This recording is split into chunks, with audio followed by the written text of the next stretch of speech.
দীর্ঘ প্রায় ৫ ঘন্টা অবরোধ থাকার পরে এই ফার্ম গেটের যান চলাচল স্বাভাবিক করেছেন প্রশাসন।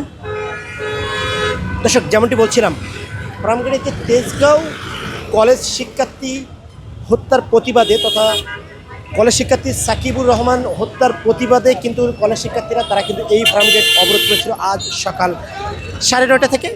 এবং আমরা দেখেছি এখানে কিন্তু যে রাস্তাগুলো আছে সেই রাস্তার চতুর্দিকে কিন্তু তারা এই ব্লক করে রেখে দিয়েছিল এবং দীর্ঘ প্রায় 5 ঘন্টা পরে সেই যান চলাচল স্বাভাবিক পর্যায়ে নিয়ে আসছেন প্রশাসন।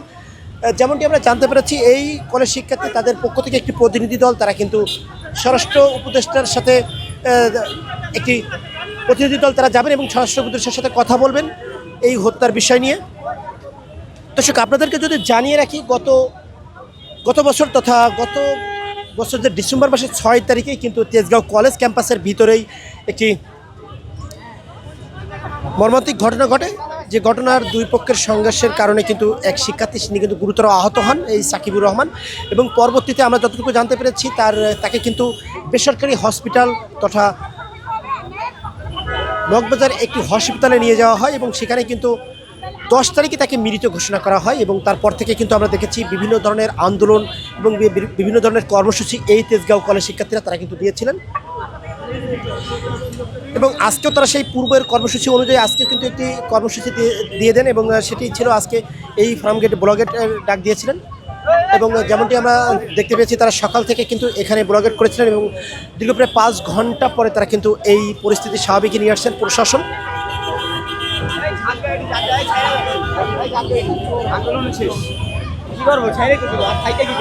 এবং আমরা যতটুকু জানতে পেরেছি, তাদের থেকে এই ছাত্রদের প্রতিনিধি কিন্তু স্বরাষ্ট্র উপদেষ্টা যাবেন এবং তারা কিন্তু সেখানে কথা বলবেন এই হত্যার বিষয়ে।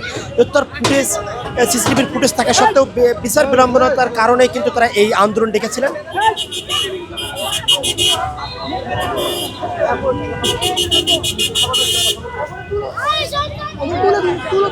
দর্শক, যেমনটি বলছিলাম, এবং আমরা কিন্তু দেখেছি এখনো পর্যন্ত তারা কিন্তু একটি রোডের সাইডে কিন্তু তারা অবস্থান করছেন।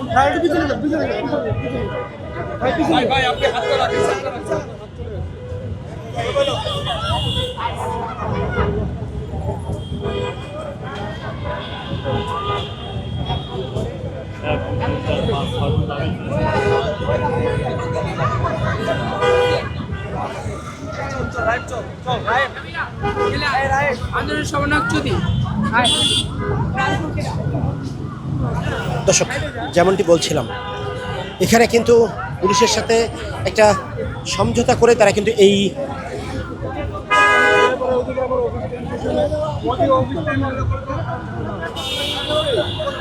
রাস্তা কিন্তু ছেড়ে দিয়েছেন শিক্ষার্থীরা।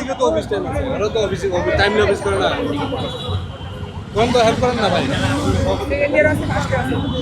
তো এইদিকেও হবে না সেদিকেও হবে না।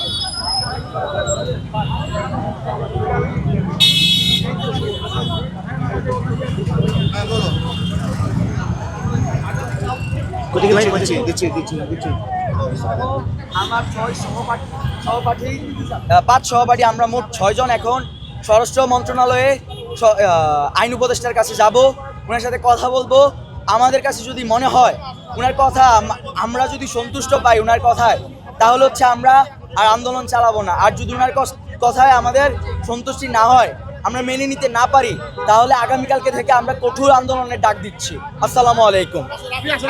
দর্শক, যেমনটি জানাচ্ছিলেন যে তাদের পক্ষ থেকে 6 জন প্রতিনিধি তারা কিন্তু স্বরাষ্ট্র উপদেষ্টা বরাবর যাবেন এবং যেমনটি বলছেন আইন উপদেষ্টার সাথে তারা কিন্তু কথা বলবেন।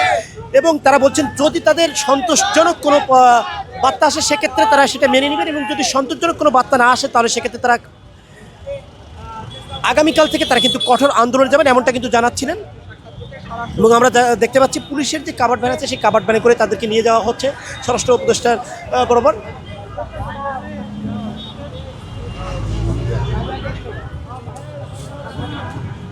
যেমনটি বলছিলাম, এই তেজগাঁও কলেজ শিক্ষার্থীদের প্রতিনিধি দল একটি তারা কিন্তু জায়গা না হলো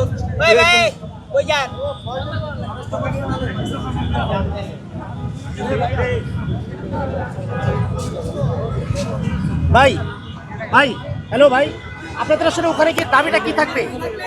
হ্যাঁ, ওখানে গিয়ে আপনাদের দাবিটা কি থাকবে?